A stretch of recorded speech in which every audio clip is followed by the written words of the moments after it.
I'm assessing this loom that's new to me, thought I might as well show how it works. And so this is a weaving loom. You use it to weave cloth, and it is what's known as jack action, which means that if you press the treadle, things only go up. Other looms are more like seesaws, and things go up and down at the same time, okay? When you press the correct treadle, let's see if I can find one that we like. Yeah. You see how those threads go up? And see how it makes a triangle there? That triangle is called a shed.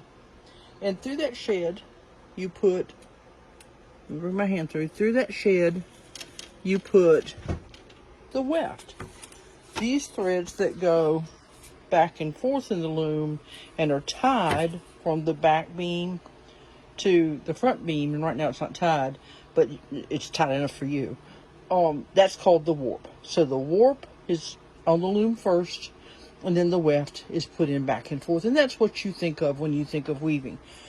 Really, by the time you've dressed the loom, which is to get the warp on there and get everything tied up, you're down to just the, it's all over but the shouting, as they say. Okay, so what we want to be able to do is to raise threads and put the weft through, and then raise other threads. Let's find one that works.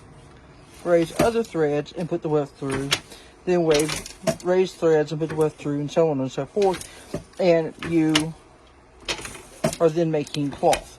When you put that weft in, these will be tied all the way to the front, okay? They come through that reed. These are harnesses, not shafts, harnesses. These are treadles. They have an eye through which you thread the threads of the warp in a certain pattern. This is a reed. This is the beater. With that beater, when you have raised your threads and put your weft through, you would then, I can't do this with both hands, but you would then bring the weft down and tidy it up in the cloth, and I'll show that later. But how is this up and down affected?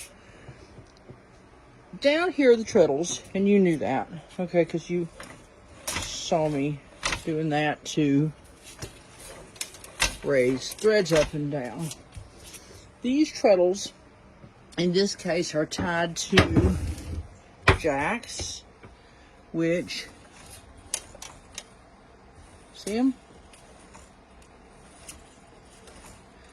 And the trick here is that you can tie one treadle to more than one harness. And so you can put different patterns together, and the weaving pattern dictates what threads and in what sequence you weave. Now, that's a little bit of a hot mess, and it's old strings, but what they're doing is they're tying to the underside of the jack. See them? So that's a lamb, that crossways piece. That's your jack, the up and down thing you see moving there, and the bottommost part is a treadle. And this all makes the action of the loom. So all I'm doing right now is tidying that up. I don't have a clue what this warp is threaded for. I really don't care. I'll probably use it as a test warp, right? Why not? So what I'll do, sorry about that bang, that's me getting on it off the seat. So there's the back, that's the back beam. Let's see if I can reach it. That's the back beam right there. And the warp is wound around it so that it stores more than just the length of the loom. Comes all the way through.